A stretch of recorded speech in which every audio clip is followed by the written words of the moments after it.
Hello, I am Luke Hamner and welcome back to Live, Laugh, Luke. So welcome to season 2 and I've got a very, very special guest with me. He's no stranger to water. No, it's not Free Willy. It's the one, the only, Adam Peaty. Woo! Did you like that introduction? That was very good. Thank you. I think like Adam Peaty, Free Willy kind of... No, it didn't rhyme, did it? No, not today. How are you anyway? I am very good, thank you. Just done a little bit of training straight here, so it's good. When you say training, though, what is it? What is training to you? Well, training is basically trying to get as fast as you can in the Olympic Games. So Yeah. I've made my commitment for the next 3 years to LA 2028, which is my favourite city in the world. And it's going to be a very special one for us because the 50 metres has been added now, for people who don't know swimming. So there's potentially four medal opportunities out there, which is the first time ever. But yeah, the training is it's kind of the day job, really. So when you say training, what does training mean? Because when it's training for me, it's like couch to 5K. So for you, it's very different for that, isn't it? Hey, couch to 5K, that's a good achievement. Yeah, I'm not even, achievement. honestly, I tried running in a triathlon. I was dying. Like, literally, that was the biggest fight But of my life. you are an Olympic gold medalist. And that is why it was more embarrassing. So, yes, I mean, back to your question, training is... so this morning, for example, would be 4,000 metres, and we have tiers. We have A1, A2, threshold, VO2, race pace. So this morning is A1, which is easiest, Fucking easy? Yeah. 4,000 metres is easy? Yeah. No. Yeah. How is that easy? Like, how do you wake up and go, do you know what, today I'm just going to do 4,000 metres, just walk in the park? You don't, to be honest, Luke. It's I'm sure you get tired. I'm sure you don't want to do stuff. So you got to rely on discipline.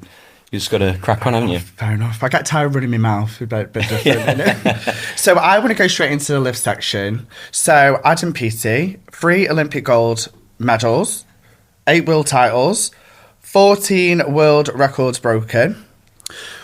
Very important question. When did you realise you were a fish?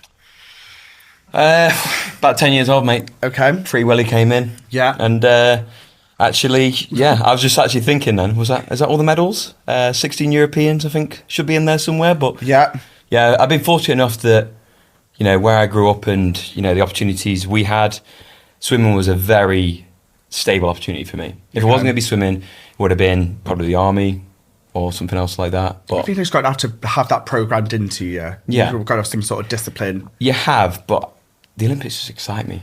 And, when the Olympics are on and, we get to the Olympic Games, I remember watching London 2012, and I was like, I want to be there. I want to be there. I did.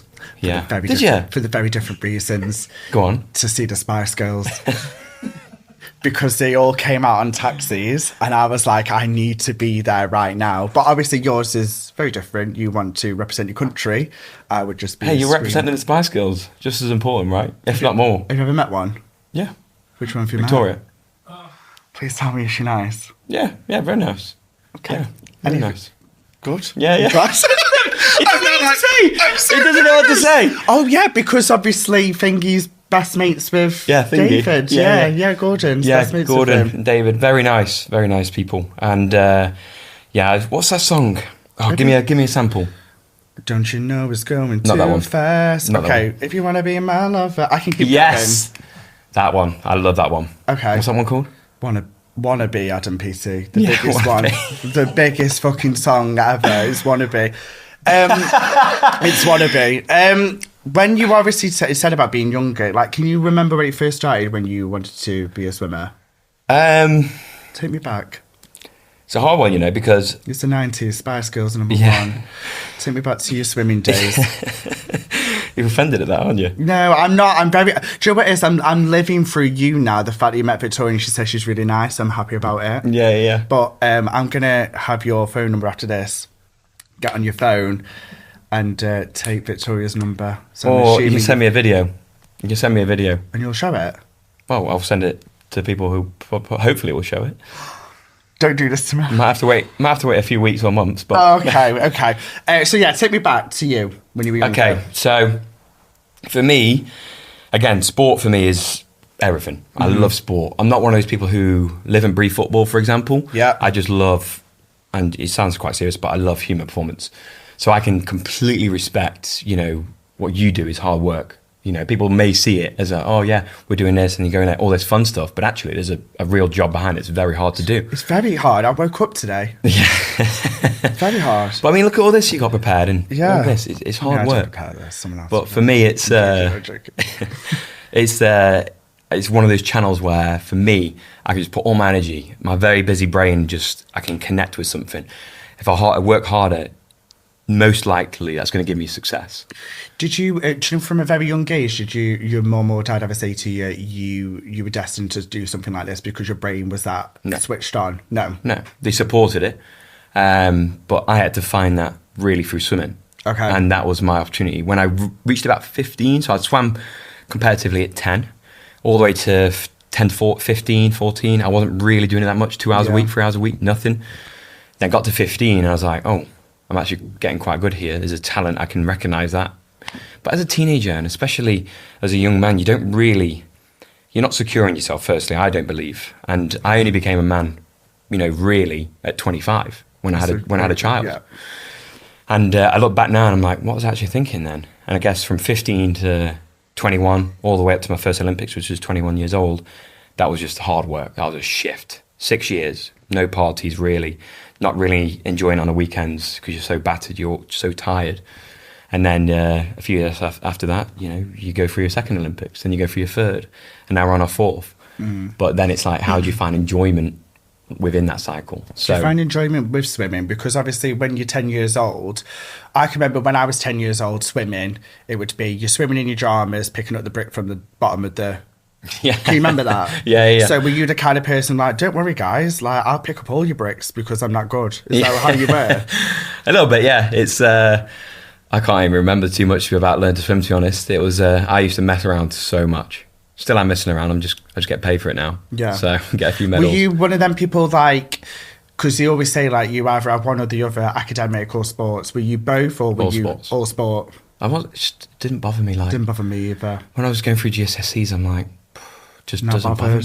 Not bothered. I don't want to go to university. Who gives a shit about algebra when I can swim like Free Willy? Who cares? But it's passion, isn't it? You know where your passion is. Did you feel like from a young age you knew it would be a career? I wanted it to be a career. Okay. But want and do, I guess, are very different things. So I wanted it, so I worked hard for it. But it wasn't until I was around 21 where I was like, okay, I could see this actually becoming... You have to win your first Olympic gold, really, in a world record to see it. And maybe that was a strength for me. I don't know. Yeah. Because some people live the opposite and go, oh, this is going to be a career when it's not going to be a career for them. Yeah. So I think naivety sometimes is a good thing, And I think as well, though, like if you say that you put your mind to something, did you feel like if I put my mind to something, I can achieve it? Yes and no. Okay. Depends what it is. Okay. If it's reachable and it's achievable and I enjoy it, yes. If it's something that makes me severely uncomfortable, I still try, but it's not like I'm going to achieve it. Yeah. But that's where talent comes in. Yeah. You know what I mean? Like, you're talented at what you do, I'm talented at what I do. But then, if we reverse those roles, would that be the same? No, you know what I mean? I can't fucking swim. No, I actually can swim, that's a lie. I can remember when I used to swim, though. My mum was obviously over there. I used to swim all the time and never won a badge. Really? Yeah, until my mum complained, and then she started giving me badges. Go on, Mum. I think my mum just went, what's going on? All that can swim. And I could swim. Yeah. But obviously not at Adam Peaty's level, but I could do a front stroke, couldn't I, Mum? A front stroke? Yeah, I could do a front stroke, like one of them. I could do what it is. A front stroke. What it is. So you're near from where I am. Yeah. You Topsy-Ter? Yes. Is that right? Did you work at Alton Towers like everyone else or not? No, mate, no. Because every single person from that end is worked at Alton Towers. All my mates did, yeah. All my mates. Did you work? I had a trial shift at KFC. Nice. Didn't ask me back. Oh. But it's okay. Yeah. Because he said one question to me. They went, we've got no Diet Coke. Do we doing like a, what's it called, role play? He went, we've got no Diet Coke. So what would you offer the customer? I went, oh, well, I offer him a Fanta, a Diet Coke, and a Tango. And he said, we've got no Diet Coke. And I went, oh, right, never heard back since. That's a very true story. So you talked about what was it like growing up there? It was good. I think the Midlands for me is just, it's home. It's always going to be home, the people I know, and we just have a different way of thinking. Humour, different way of thinking. Very dry. Wasn't important, very dry in that sense. And for me, it was good. I guess, serve this purpose. I want to actually talk to you about that when you say about the Midlands. Can you see a difference between North and South? Define North for me. North is anything above Birmingham. Yeah. And South is anything south of Birmingham. Fuck me.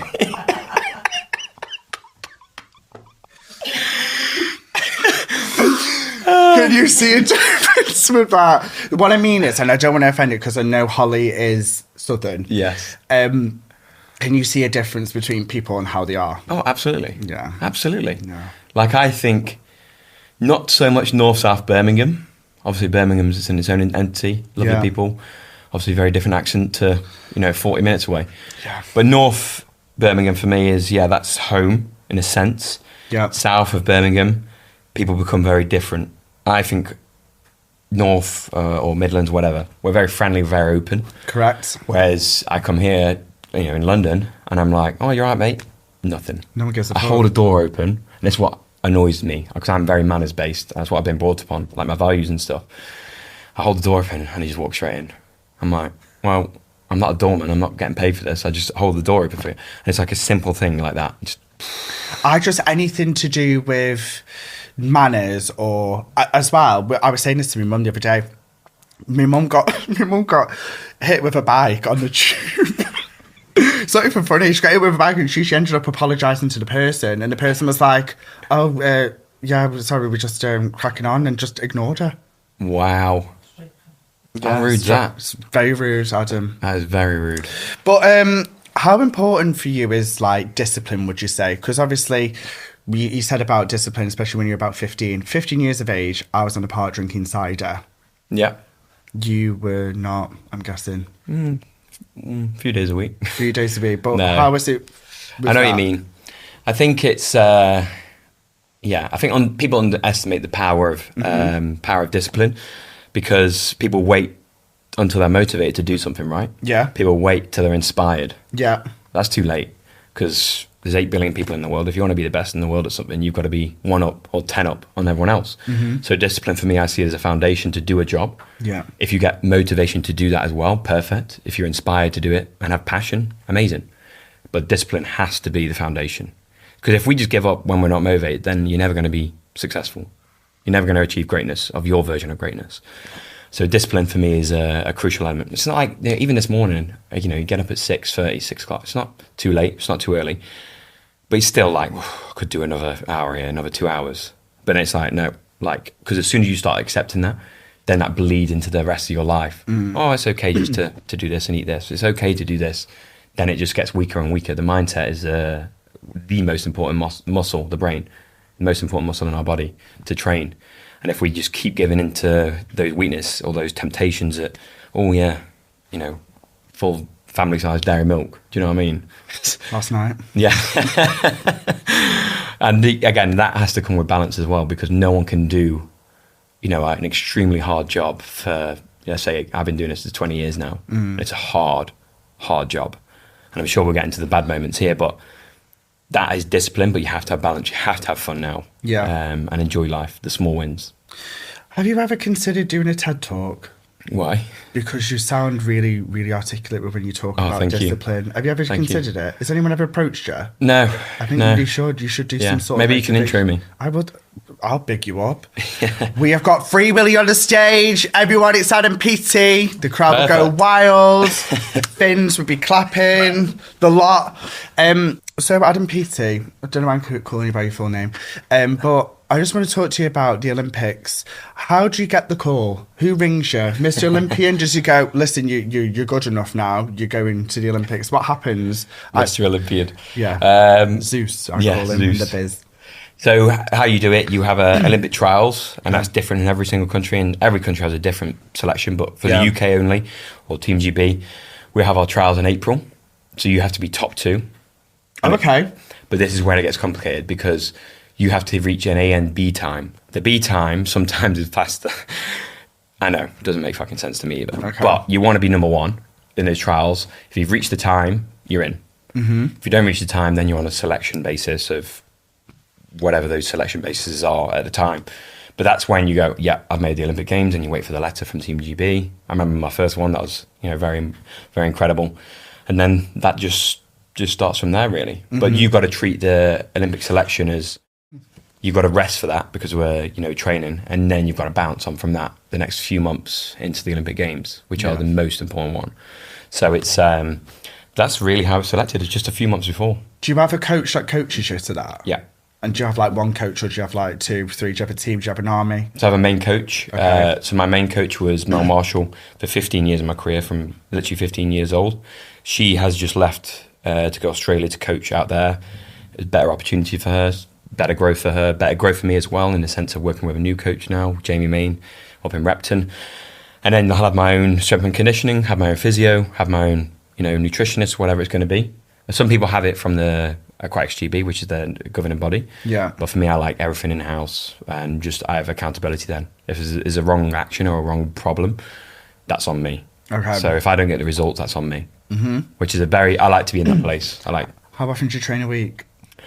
Could be 8 times a week swimming, but I did most of my life 10. 10 times a week? So 4 a.m. Yeah.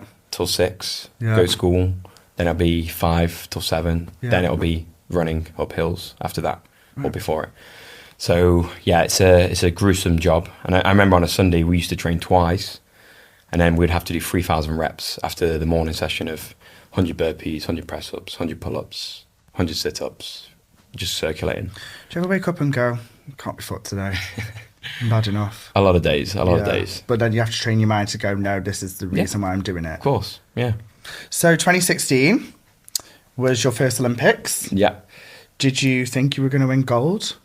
I was actually cheering you on with them Olympics. Can I just No way. say? Yeah, I was. Thank you, mate. Yeah, I was. This is when I first followed you, I think, with them Olympics. I was like, Yeah. Thank you. I appreciate that. I didn't get invited to the crowd, but I was there Yeah. in Italy like, whee! How was that experience? Oh, yeah. I mean, Rio had a lot of issues around security, I guess, back then, and the Zika virus that people forgot about. But every Olympics is going to have a challenge, right? Mm-hmm. And this was my first one. But I remember walking to the village, and like, you got these skyscrapers, like, fuck me, I've arrived. This is good. Mm-hmm. And I remember going into my apartment, you're sharing it with like 4 of 5 of your teammates, you know them quite well, so it's all good. And I get into my room, which I had my own room, and none of my bags were there. So I called the team and goes, do you know where the bags are? 2 hours later, he goes, we can't find them. They've been stolen. What? Yeah, so the bags went overnight by bus, but we were all flying as athletes, because it's 1 hour by plane or 7 hours on road. You don't do 7 hours on road. No, I mean, I did get here today, but yeah, I know what you mean. But, the bags were stolen. I was like, brilliant. But then there's two choices. There's two choices there. It's like, you can complain, waste a load of energy around this negativity, or accept it, move, crack on. Yeah. All I need is a pair of trunks, hat and goggles, and everything else is a bonus. So I did that. Went to my first race, broke the world record in the heat, semi-final, calmed it down a bit. Literally. When you say calm it down, what do you mean? So I was under instruction from the coach to say, well, she just said, don't go for another world record just yet, it's too early, hold near that one. So they do that? You can't control it, but you can control the effort. And if you're in a good place, which we were, right, basically what she's saying there is, don't use the emotion. Right. Because that's the most powerful thing for me as a human and me as an athlete. So down that last 25 in the final, I just got this, I get goosebumps thinking of it, but I get this adrenaline shot of just like all the pain, all the things I've been through, all the suffering, all the times I didn't go to parties, all the times I sacrificed, down the last 25. And I just had this vision of all these people that were back home cheering at 1 a.m, whatever it was. Hey. Yeah. And I was like, that's it. And it's like, sometimes you can't control it. And then I dropped the world record by another half second. So that's when that all paid off, and that investment paid off. And then the relay a few days later was with Racing America, Michael Phelps' last race.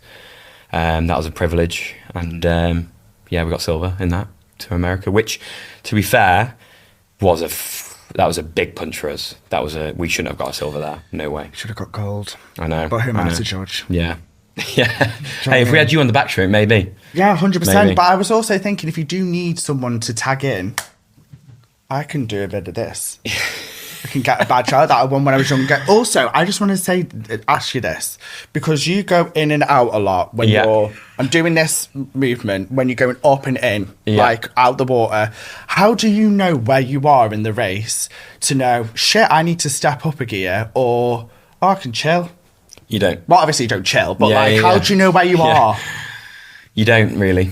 So you your goggles are like this, so you can see, like, they bend the light a tiny bit, so you can see, like, in your peripheral vision, like, splash, basically. I'm looking for splash. Okay. But it's going so fast, because I'm doing that I'm slamming my head back in the water, and it's 58 times a minute. I think that's right, or 58 times. I don't even know what stroke rate is, and I've been doing it 20 years. So 58 times a minute. So it's so fast, but then you touch the wall on the other end halfway. That's when you can start to have a little idea of where you are in the water. Mm-hmm. But then you can look a tiny bit. But the more I move my head to look, the more drag's going to hit me. So the faster you go off the wall, which is quite fast, that's going to be your biggest momentum other than the dive. You can't move your head too much. Yeah. So, but it also doesn't matter because you can't control what other people do. Yeah, but you're always throttling it. You're always at max heart rate. When you're at the top, before you, I don't know if you just start as you do dive in. Are you there like sizing up your competition? Yeah, because I'd be like, prick. That just made me laugh. I literally be stood there like this. Like if you looked at me and us two were competing now, I'd go, dickhead. Well, we can do a face-off after this. I'll show you we've what got some games later, don't you worry. Yeah. But like literally, I'd be like, you look at me, I'd be like, you're fucking going down. Yeah. In the water. So I remember in drowned. Tokyo in 2021 with all that shit with COVID that just delayed us by 5 years. Mm-hmm. We had to spit in a tube every single morning, which is hard enough to do when you've got like dry mouth in the morning because of the aircon. But that was testing for COVID, right? These little thingies. So if you tested positive for that, you're 8 days out. You've missed your whole preparation for 5 years. That is how tough sport is. But anyway, I was on the block and I was just, you're looking down and Arno's there. And we're good friends. But before that, it was just a lot of circus around who's going to win. He said he's going to take me down the last 50 meters. And I get it, it's sport. You've got to have something marketable and you have to have a brand and whatever. Mm-hmm. And it's good for the sport to see that. But I was just in my head and I just looked at him over there, put my foot up on the block. I was like, I remember everything you said. But it's not like I'm going to use that as red mist and anger that's unstrategic. It is, I'm going to put that into every single stroke to win. Mm-hmm. So it's that controlled emotion this time, which with Rio was like, I couldn't control it, which was good in the sense that I knew where that was going. But if I let that talk to me and have the narrative, that would have been a bad race. I would have won. So... What do you think? It's so wild to me that you're Olympian, but what do you think about when you're doing these strokes? Because I'd be singing or something. Yeah. I'd be like, if you want to beat my lover, like it's going up and down, like going towards the thing. Like, what do you think of? Do you think, like, fucking hell, I forgot to put the washing on? Or I'd be like, shit the bed, I forgot to do that ironing. Like, what do you think? Like, does nothing go on in your brain? And I'm actually genuinely asking about this because it's wild. Like you, it's the most important part. It's like a minute of your life. I'm guessing it's a minute where you are trying to compete with all the countries in the world. Like, what goes on in your head at that point? Well, we're facing the 7 other fastest people in the world, right? So it's I streamline it pretty much into 3 things: stroke rate, where I'm grabbing the water, where I'm finishing the water, because everything's done in training. Yeah, you cannot change. You can find small snippets here and there, but you can't change on the day your stroke. Yeah. It's like, it's impossible really, because you've trained it and drilled it in. So the training is really important for that, but you're not going to change much there. But it's about clarity of thought and making sure we're responding, not reacting as well. Right. So there's all these things as an Olympian you have to go to perform at the highest level, and you'll do thousands of races before you can get to the Olympics. So you learn it. Mm-hmm. But it is just calming everything down. But yeah, I do have my favourite song sometimes in my head. Do you? Yeah. What's your favourite song? Well, it depends what race it is. But if it's a 50 metre breaststroke, steps. No, it isn't. It isn't. Right, okay. But if I need to be calm. Very big. Yeah. I'm joking. Go on, what's your favourite? Metallica, Slipknot. But then again, it could be classical. Because if I'm in the call room, I'm you're like... not listening to fucking classical. Mate, honestly, if you're on the call room and you're too high up here and you're like ready to knock someone out, essentially, you've got so much adrenaline. Just think of the energy in that room with 7 other people. Big people. And like a lot of muscle. Yeah, pretty much. Calm down. Helps. Reset. So you walk out and like Rio, you would be, I think it's 25,000. LA will be 40,000, 45,000 people. That's crazy. And you walk out and that's going to be another adrenaline dump. Do you look at your face on screen when it's like, Adam Peaty, UK? Do you go, or do you just like, no, I'm not looking at anyone? I look at the crowd. Do you? Actually, no, I have a heartfelt moment. I look for Paris, I looked for Holly, my mum, and I looked for George, my son. And me. Yeah, and you. I was in the crowd. But LA will be different. I'll be doing that as well, because that's my world. Yeah. So it's I try and look at that, and also when I race, I carry a few things in a pocket or in my pocket here, just home comforts, whether that's a photograph or something that means of value to me, just to give you that extra bit of calm. It's important. LA, if you want to leave your mum at home, I can come with you. Yeah, perfect. Yeah, and then if you and Holly want to do something to look after... Yeah, let's go. Yeah, I'll be there. So you were 21 when you won. Yeah. That's crazy. 21. I think I nearly got kicked out of uni, to be honest. But how did that feel, being 21 and winning Olympic gold? How did that feel? Different. I mean, yes. Different, yeah. But that's the thing. All my mates, from school and... college and people I grew up with, they saw it like, mint, whatever. But for me, that's everything I trained for up to that point. Yeah. So I saw that as obviously a huge success. Of course it is. But then it's like, how do you back that up now? So I touched the wall, I was like, yeah, brilliant world record, enjoy it, relief. 2 weeks after, you're already on for your next one. Do you know what I find as well, Adam? Right. So I was just talking about uni then. Obviously, I can relate to someone from uni. I can be like, oh, yeah, I nearly got kicked out. And someone can go, so did I. How can you ever relate to someone to be like, yeah, oh my God, I won Olympic gold? No one can ever, there's not very small people that go, yeah, I know how you feel. Yeah. Yeah. So how can you ever relate to that? And you can talk about it. Because that feeling that I've got will be completely different to how you've got, because you've just won Olympic gold. I can never go, no, you feel. Yeah, fucking dropped out of uni nearly. Yeah. Like, it's just, you couldn't. Oh, mate, I don't know. That's a hard one. What's the difference between, what is it? Fuck me, I forgot Morning and night? Yeah. No, it's, what is it when you haven't gone through it, but you understand, you have compassion for it? Empathy? Empathy. Oh, okay. So you have empathy. Don't know where that came from. What's the other one? My brain's on a... Compassion. Fuck knows, I got to see in English. But yeah, really empathy, shit. I guess. But yeah, it's, I guess you try and understand people, but again, sports, you're going to have to require a lot of stuff around your life and whatever you've learned on that journey, and it's very relatable, because yes, you may have nearly got kicked out of uni, but I've lost 1,000 times as well. Yeah, I so I understand loss, I understand victory, and I understand that fucking pathway to greatness, right? But you're going to have to take a lot of loss, and you have to be very comfortable with it. Yeah, you've got to have a lot of rejection, definitely. Yeah. I mean, like, I could relate to an Olympic champion, do you know what I mean? But also, you've launched AP Race Academy. Yeah. Talk to me about that. Yes, so AP Race was founded in 2019. Yes. So I did another world record in 2019, which was faster than one I did in Rio. And I was like, you know what, it's good being an athlete and stuff, but it's not the answer. And 2019 was the first time where I've realised I wasn't happy with thinking, I know this is meant to be a fun podcast, so I won't go into too much, but for me it's go deep. In the deep end. Yeah, in the deep end. Perfect. But it's for me, I was like, there's got to be more to it than just winning and world records, because it's just not making me fulfilled. I was like, okay, giving back for me is one of the biggest energies. I love doing it. I love working with young minds, because I feel like you have such an enormous potential to change someone's life. Impact, yeah. And so that was set up about bridging the gap between elite and grassroots. And then now we have, swimming academies across the world. Now we have, potentially expansion. I've just come back from Asia to set up the similar model out there. And then we go to America to race, and then we go back out to America to do more clinics. So yes, that is we do everything. We've got a subscription platform. We run events in the London Aquatics Park where Olympics were. Yeah. So there's a lot of things, but I guess the whole message is about, I want to leave the sport in a better place than I found it, and identify all the things that went wrong, so that younger people coming through, no matter if you're poor, middle class or upper class, doesn't matter, everyone gets the same experience, and it's accessible for everyone. So that's really important for me, and that's, I guess, in our DNA. Bit of a deep question I'm going to ask you here. Oh, let me have a bit of water first. Okay. It's not going to make me cry, is it? I get No. Are you quite an emotional person?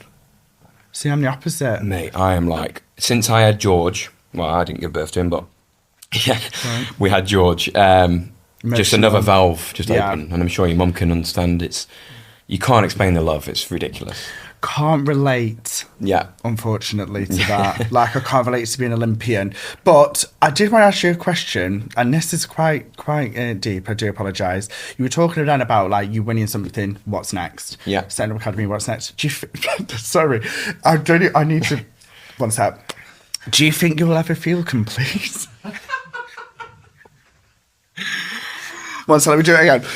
Do you think you'll ever feel complete? Because I know exactly how you feel. Yeah. And what I mean by that is like, I feel very similar to that. Because when I want something and I get it, I go, what's next? Yeah. And then when I get something again and I've got it, I go, what's next? Because my mind is constantly like, you can do better than this now. Yeah. You can go further. Do you feel like you're constantly going to be like, right, what else can I do now? Sorry if that went really deep enough. No, I'm just it's thinking, because I feel like it's very similar to me. No, and it is a funny situation because you look at yourself and you're like, why can't Why I am I find... not fulfilled with Yes, this? exactly. Yeah. And I guess for me, and I've done a lot of work in the last few years to answer that question, well, since 2019, so 6 years, I've been on that, and trying to find that answer. And I think the answer isn't about feeling complete, it's about finding peace. Okay. You find peace, I believe, I find peace, or most people find peace. If one, the relationships with the people you have around you are good, there's no conflict. Secondly, you can look yourself in the mirror and go every single day, or if, when you're in a time of, I don't feel complete, you goes, I'm a good person, I work hard, I'm a good father, I try to be the best I can be, the best fiance, in a husband in 3 months' time. And these are all my values, and it goes on, but actually that makes me complete. So work has to separate from the human, and that's the human. The human feels complete and peaceful. You've got the answer there. Athlete is very different. The athlete doesn't feel complete because I want this. Mm-hmm. And that athlete will bleed in when I retire into a high performing lifestyle. Yeah. High performing is, boom, every single day, trying to find that stimulus of feeling I'm busy, but I'm effective. Yeah. And not busy just for the sake of being busy. Yeah. Effective and efficiency for me are everything. So it's that, I guess, is the answer to your question about being, you will never feel complete, and that's fine. Mm-hmm. But you can find peace, which, again, once you're peaceful, you can find happiness. I hope that's helped people out there. Yeah. Welcome to our TED Talk. Yeah. So I've also researched as well that you are a Christian. Yes. Where did you find faith? How did you find it? This is a deep. No, are we going to go there? Let's just go there. Are you sure? Yeah. Okay. No, it's so for me, I grew up in a Catholic school, Catholic system, went a Methodist church with my nan. Never really thought anything of it because, as you do, when you kind of are forced into stuff, that's the most wrong way you could ever approach something, right? Because you're more likely to rebel. Yes. Mm-hmm. So for me, I was in 2019 and, I started having these feelings that it just wasn't right. The formula wasn't working. I wasn't happy. I was insecure, really, in myself. My whole identity was swimming. And the next few years, COVID came around. I was like, okay, swung the other way. I was like, I don't actually need swimming to do this because we couldn't be in the water. So I was like, okay, come back around the Olympics, back on track. Did Strictly. So I was like, okay, that's a different element of my life, but I'm still not happy. You did well in Strictly, by the way. Cheers, mate. Thank you. We can do some tango after if you want. Yeah. Don't have to say you have to get quite close, so. I'm absolutely fine with that. I'm kissing most of my guests, so. Yeah. Anyway, carry on. But anyway, I'll hold you to that. 2022, broke my foot. Mm-hmm. And I remember the doctor saying, it's going to be a 12-week heal time. You've got Commonwealth Games in 11 weeks, but you can't train in the water. I was like, whatever, it's just a challenge. Go to the Commonwealth Games. Don't do well on 100, obviously, because I didn't have the stamina. Won the 50 somehow. But then, because I won the 50, that next season I was like trying to make up for the loss that I had at the time in my foot, because I was on a trajectory for Paris. Get to 2023, get halfway, and I'm like, I was in Australia. And at this time, George moved away from home, split up with his mum. And it's all very amicable. It's very thingy, and it's just the way that our lives were and the people we were and the sacrifice we had to make. Yeah. But that upset me, obviously, as a father and as a human. And, going away for 10 weeks in Australia, spending Christmas away, having to FaceTime my son because of my work on Christmas Day. It's like, you're trying to ignore that person inside of you that says it's okay. Yeah. I was like, it's just not okay with me, but I didn't admit it. Now I look back, it's night and day. Anyway, last week of the training camp, Mel goes... Right, last week we're going to push even further. I was like, I've literally just emptied I've got nothing. So I'm getting a little bit ill and whatever. And I land home, go to Switzerland to race. Times are way off. I was like, something's wrong here. Had sinusitis, had migraines, had lung infections. Basically, my body was rejecting what I was doing, my life, basically. Race again in Edinburgh. Same situation, even worse. I was like, 3 courses of antibiotics later, it's not getting better. And I finished the heat of the 50-metre breaststroke. And that was the first time I was like, fuck this. No way. Got straight in the car, said, see you later. Got straight in the car, drove 5 hours home. Never done that in my life. And I literally came back into the water 2 days after that. I was like, okay, I feel a bit more settled here, but whatever. And then 2 days after that, so this is a Thursday morning, I remember night and day, like so clear, because I did 1 length. And this was all from the last season, the last few seasons, or ignoring the problem since 2019, came to this length, because I did 1 length breaststroke. Every single stroke, my goggles filled with tears. And that's never happened. And that was the first time when Mel said, are you okay? In 15 years, I said no. So I had a breakdown, essentially, because it wasn't something I thought about or orchestrated. It was just raw emotion. I'm burnt out. I'm done. My body's rejecting everything. And then comes back to your question, and it's very important to me to set the basis of why, because I had no guidance. I had nothing to be accountable for.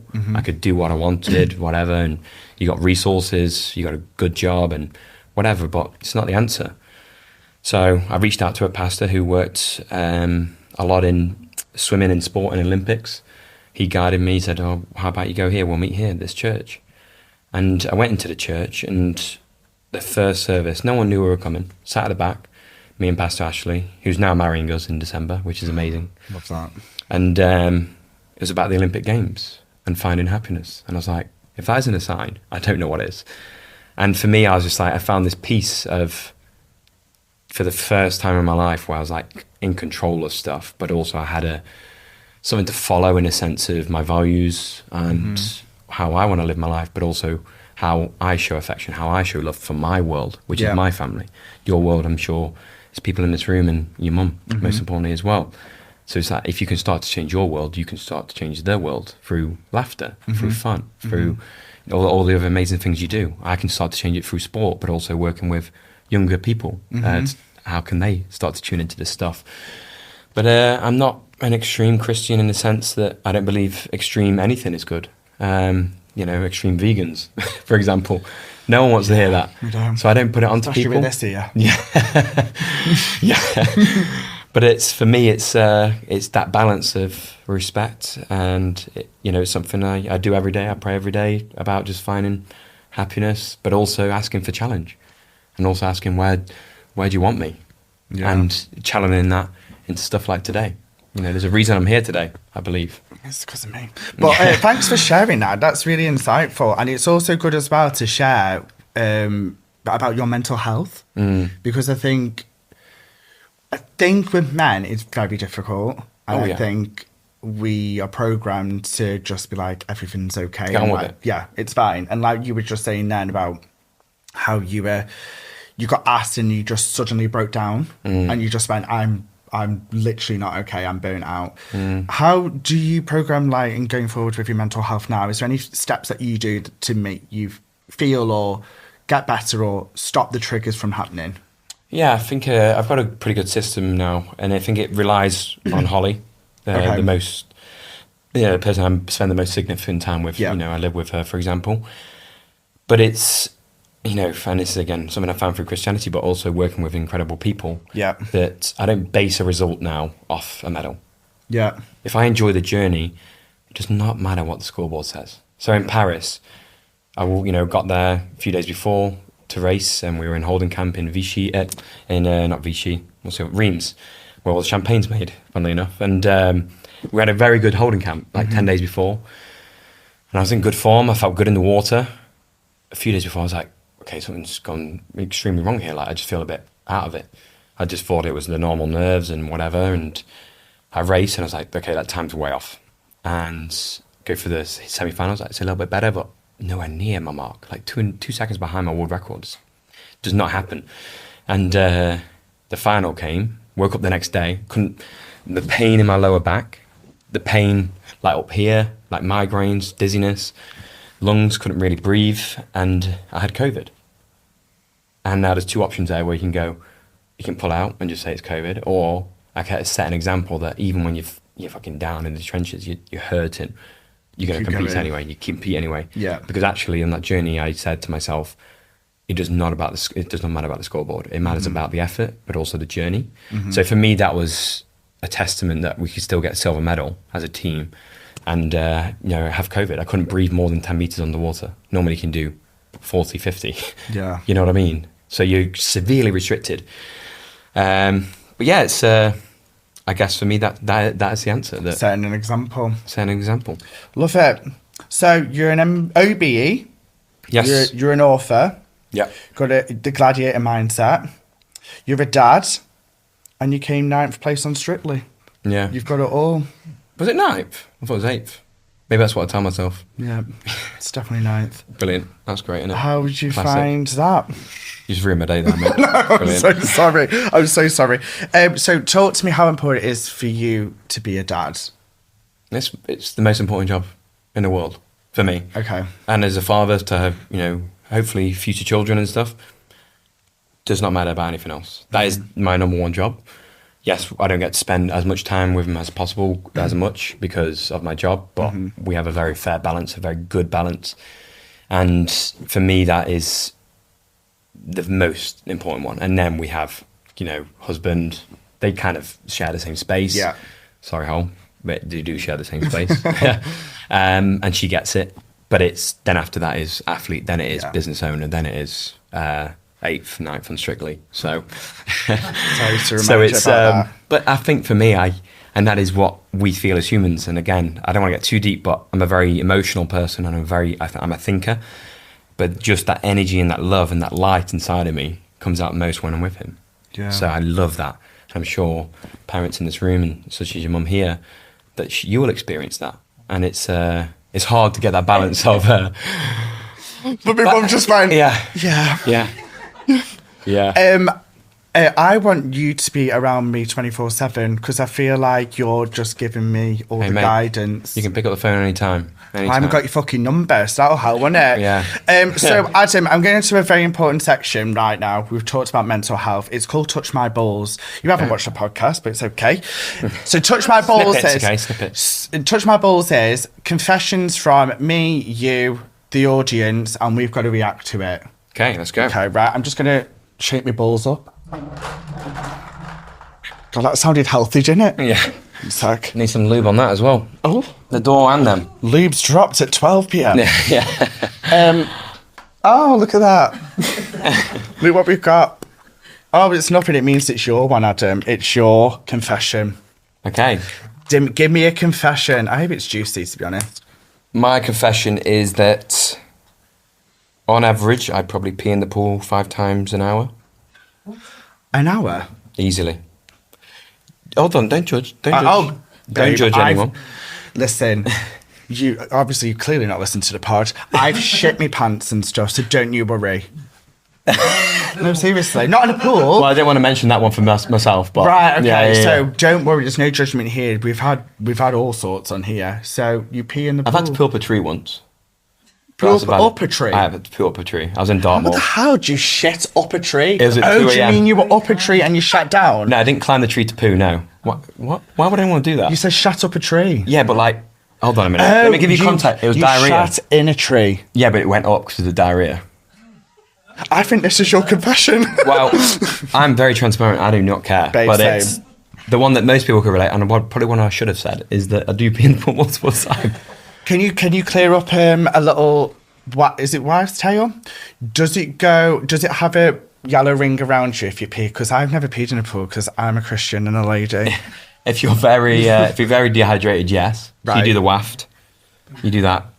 Learn that feature, and then. But yeah, the myth is actually purple. Does not turn purple. Doesn't. I've swum in a lot of pools. Have you ever pissed when you're doing the games?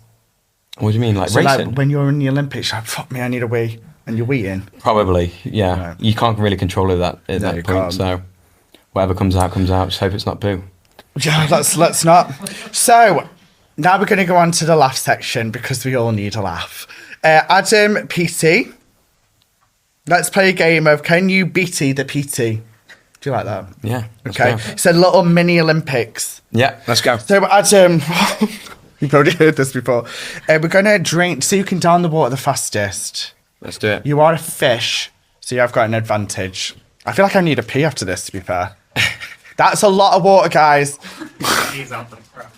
Who's Yes, how are we making sure it's fair? Firstly, is someone else saying? We'll do 3, 2, 1. Okay. Sorry, God, you're very, very thingy, aren't you? Competitive. Yeah. Very competitive, mate. Oh yeah. I used to swipe the Monopoly board. Did you? Thank you. Do you want to see if this is level? Is that okay for you?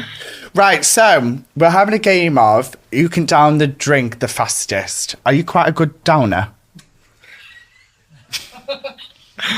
Are you? I have no idea. If you've never down, to be fair, you I've were really down the beers. I'm pretty fast. Right. Yeah. Ready. So that's cheers. Ready? Cheers. You count down. 3, 2, 1.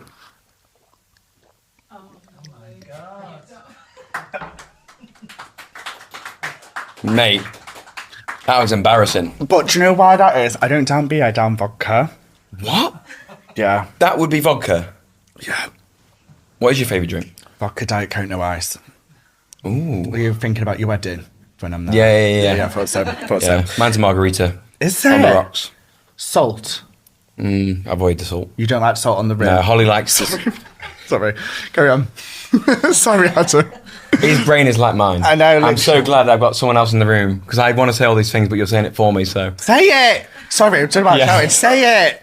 But yeah, salt around the rim, you don't like the rim? no, don't like the rim. Okay. No. So now, Adam Peaty, we're going to have a game of who can hold the breath the longest. Mate, you'll be here for a long time. Really? How long can you hold it? Minutes. Minutes? Yeah. We ain't got minutes. Can we Okay. please have the props? Thank you. So I knew you were coming on. Okay. So I've got you these. Okay, let's go. Which one do you want? You want the pink, don't you? That's a bit homophobic. But no, yeah, I will have the pink. Because you know what they say? One in the pink, one on your nose. Don't know. Oh, mate. That is right. Oh my God. Do you actually I have don't wear these these. on? No. These are for like synchro swimmers, aren't they? Which way does it go on? Adam, I don't know. I don't do Olympics. Adam, I don't know. I don't do Olympics. Right, we need... Mate, I've got a big nose apparently, because this is. Do you know what they say about big nose? Go on. Small. Big tissue. Please. Right, ready. Let me get into character because I am... Oh, he's too... Do I need to do this? If you want to win. What's that? Let me get in the zone. Guys, also, can I just say, whoever's going to listen to the podcast, you're going to have about 3 minutes of nothing. So if you do want to fast forward, it's absolutely fine. Are you ready? 1, 2, 3. How many minutes was that? 1 minute, 3 seconds. 1 minute, 3 seconds. Mate, that's impressive, to be fair. I told you I could swim. That's impressive. Thank you so much. Well and I done. didn't even fake that. Thank you, Mum. Say everyone. Nice. He's a good swimmer. Yeah. Do you know what I was channeling? What? My 5 disciples. Not Matthew, Mark, Luke and John. Yeah. Mel, Victoria, Emma, Jerry. Spice Girls. I was there Classic. like, if you want to be my lover. So, Adam Peaty. Adam Peaty. Alan. So, Fuck's Alan, sake. this is the last one. Are you going to fucking win? Go on. It's an arm wrestle. Oh, mate. I know, I'm so sorry. Did you make these challenges? Yeah, I thought I'd win. Yeah, how are we going to do this? Can we do like this? What, so I can't push you? Yeah, correct. Yeah. Back of the chair. Can you do back of the truck? Yeah, do go on that? Right, ready, Adam? This is going to do so shit. Ready? 3, 2, 1, go. You trying? Oh, fuck off. Please don't hurt him. Oh, my mum's Oh, team me bless you. today. That's so sweet. Did you not feel that? It was good. Thank you. If your head It's a went- game, man. But literally, you did this. Went. No, I pulled my muscle. Why did your head here. go down? I pulled my muscle here. I've got breast stroke. Woo! Anyway, We have arrived. Let's go on. So, Adam Peaty. Alan Peaty, it's time to touch my balls. I feel a bit flustered. Right, let's give it a spin. Oh, I wonder what's coming next. One sec, let me just get this out of the tambola machine. Oh, look at that. Do you want to read it? Let's go. You do it, because I need to on my cards. The fucking clue where for this. There we go. Oh, it's a toilet thing again. Oh, go on. Is it you? Confession 1. Go on. I once went swimming and I needed a toilet. I didn't make out in time. I never went back to the swimming baths again. Let's just say it wasn't a number 1. Was this you? Yeah. Why do you think the trunks are so tight? Literally. Keep 'em in. I don't know. I don't look that down there, Adam, to be honest. Yeah. I'm joking. I don't buy some That's joking. bad. Has that ever happened in your pool? Not by you, but by someone else? Yes, actually, when we were in Derby, because the public would be in before, numerous times, not just once, someone would left the poo in the pool. Do you have to evacuate everything? Have Don't to you? evacuate, empty the pool, refill it, because it's not worth it, obviously. Oh, I didn't want to talk about it. It's disgusting. Yeah. You But just how'd said you get that, to- but you shut up a tree.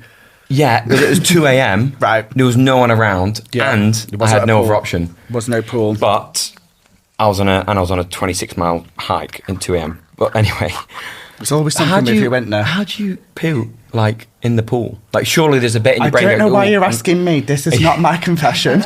I've never shat in the pool. Well, for funnily people enough. out there, how do you do it? Because it's very impressive. Listen to the first 4 that goes, ooh, maybe in 5 minutes I need a poo. Yeah, but have you ever not trusted a fart?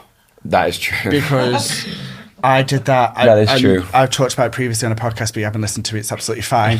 Where I farted in the middle of the night and it fucking cakes my bathroom floor. But we'll move on with that, and I do apologise about that, Adam, because you are a man of faith. Oh, wow. So, Adam, this is my favourite section because it's a Luke section. Go on. And I'm just going to ask you questions that I want to know the answers to. Quick fire or? No, I want to get into No. it. So, you're getting married soon? Yeah. You excited?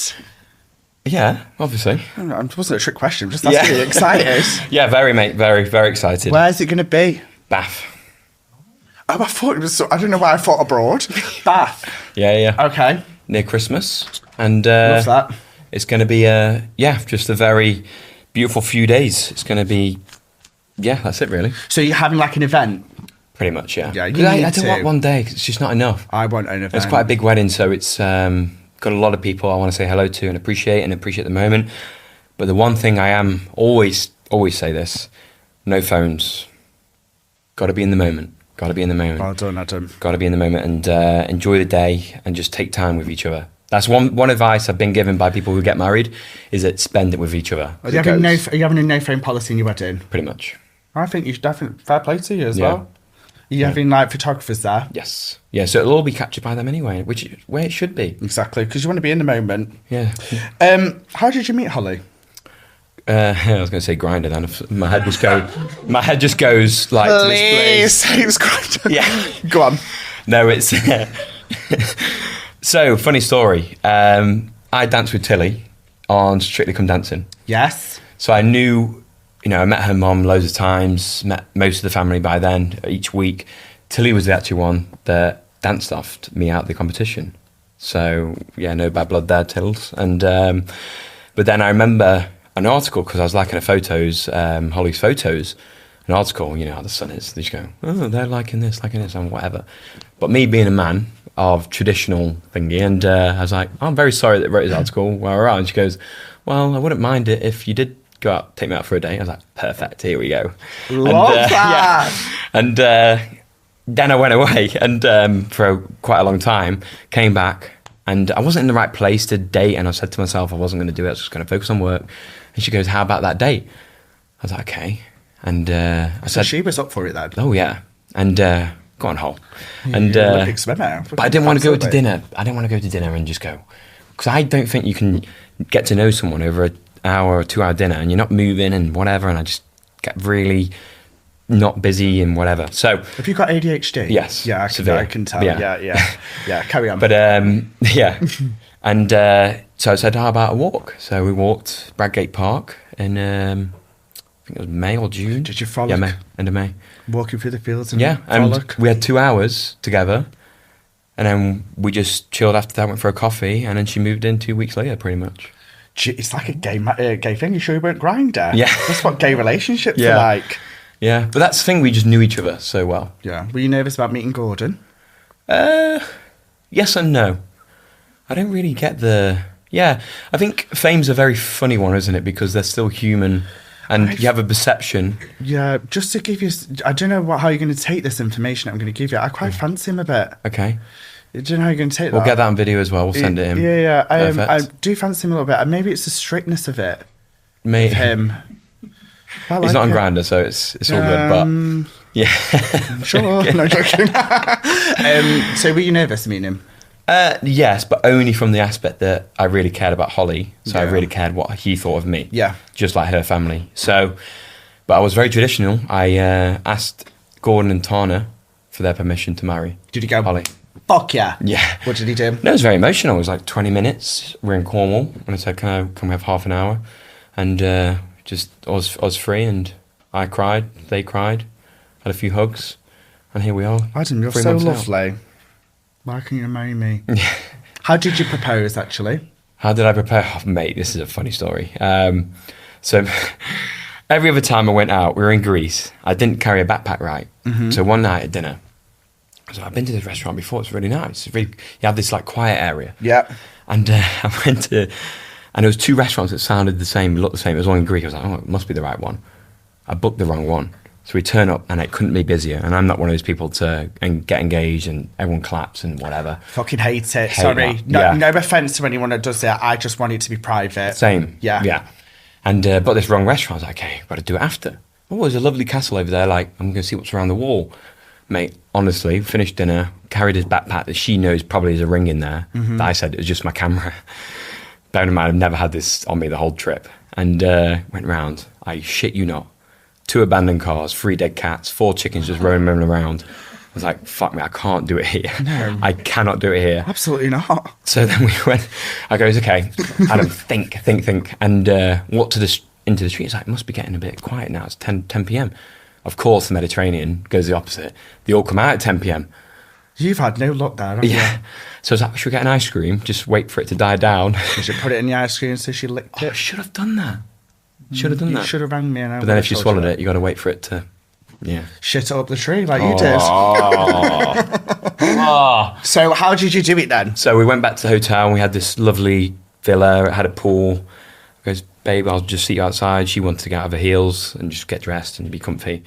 Put on a nice classical playlist, like beautiful classical playlist, and that's when I did it. Just got on one knee. I bet you cried. Oh, mate, Sobbed. I cry anything.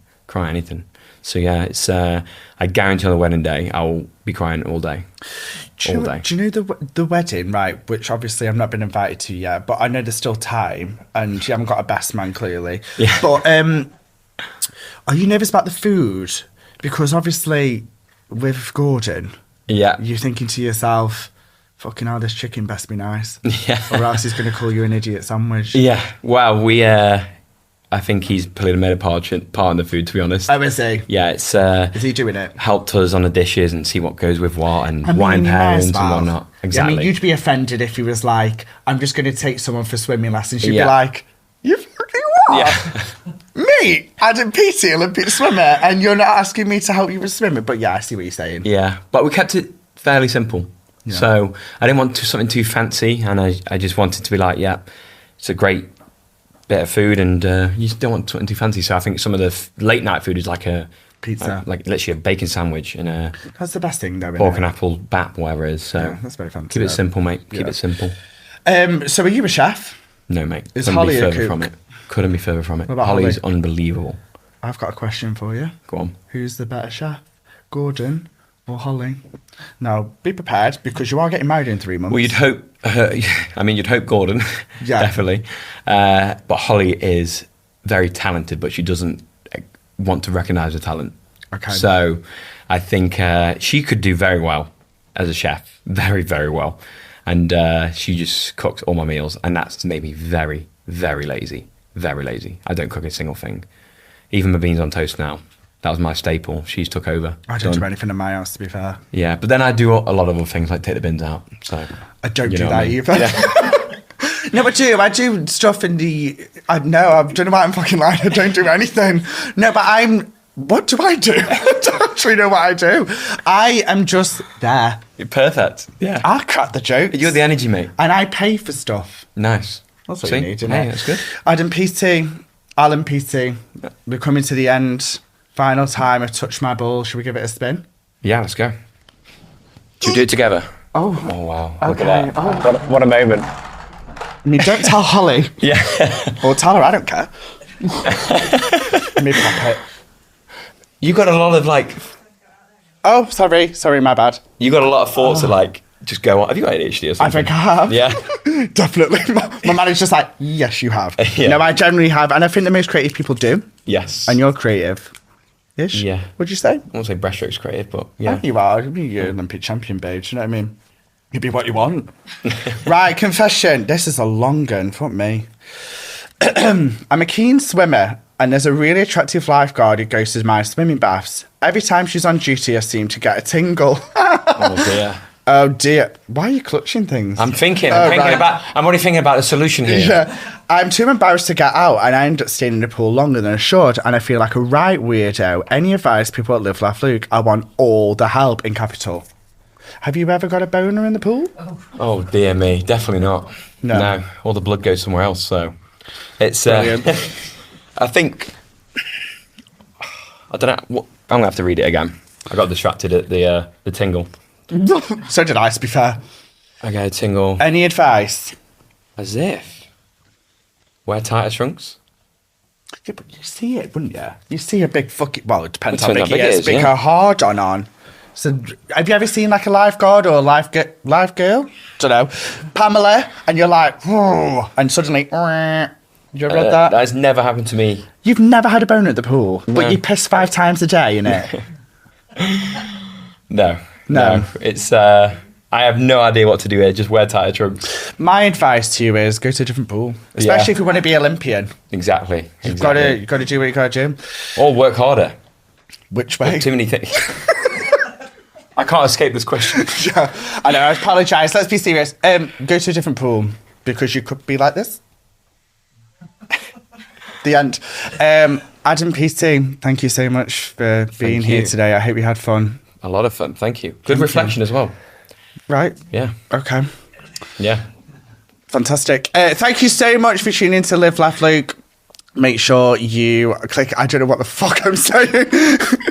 I'm flustered. No, thank you so much for listening to Live Laugh Luke. Make sure you are following the podcast on all socials. And I'll see you next week to Live Laugh Luke. Say goodbye, Adam.